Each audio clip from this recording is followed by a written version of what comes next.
আসসালামু আলাইকুম স্যার। ওয়ালাইকুম আসসালাম। এই তোমাদের না কালকে পরীক্ষা? হ্যাঁ, যাও যাও বাড়িতে গিয়ে ভালো করে পড়ালেখা করো, ভালো রেজাল্ট করতে হবে।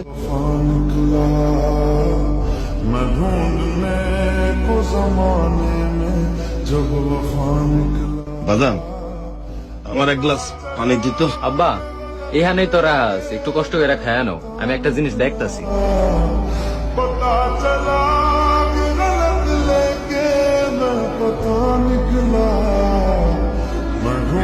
আব্বা জামাগুলা দেখেন, আর সব বন্ধু বান্ধবরা এগুলাই কিনতে আছে। আমার টাকা দিয়েন, কালকে গিয়ে মার্কেট থেকে কিনে আনবো। বাজান রে, তোর বেতনের টাকা কম পাইছি, যা পাইছিলাম তোর চাচারে দিছি। তুই বাবা চিন্তা করিস না, পরের বার তোর টাকা বাড়াই দিব না, তুই কিনিস। পরের বার মানে একে তো কোরবানি দিতে পারবা না, তার উপরে আবার মার্কেটের টাকা চাইলাম, এটাও দিতে পারবা। সারা বছর কিছু দিতে পারো? দূর, ভালোই লাগে না আমার এই বাড়িতে। কি রে বাজান, তুই দেখি ভাত খাইস নাই, কি হয়েছে? যা হ্যাঁ। জামা কেনার টাকা না দিলে আমি খামো না। আচ্ছা সেটা আমি পরে দেখতেছি, আগে খায়া নিবি তো?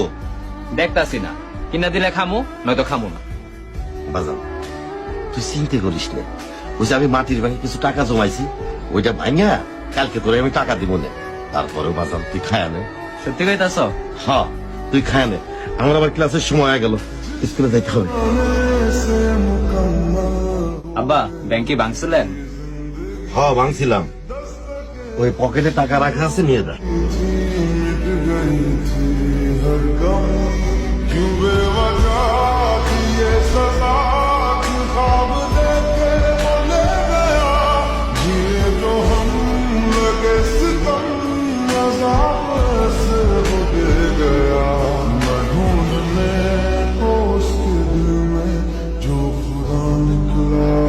আব্বা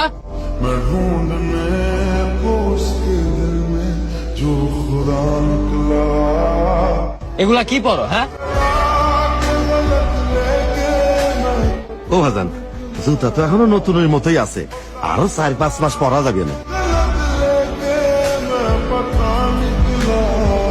এটা পড়ো। ও ভাজান, এটা কার জুতা? তোমার এই পড়তে কইছি পড়ো।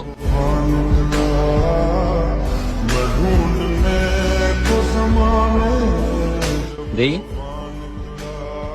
এটা পড়ো। এই তো এখন লাগতাছে একদম মাস্টার। ও ভাজান, তুই এইটা করতে গেলি কেন? তোর লেগে কিছু কিনস নাই? আমার কথা বাদ দাও তো, এইসব শার্ট কেউ পরে? কলমের কালির লেগে কি হইছে? ছিঁড়ে গেছে কলা।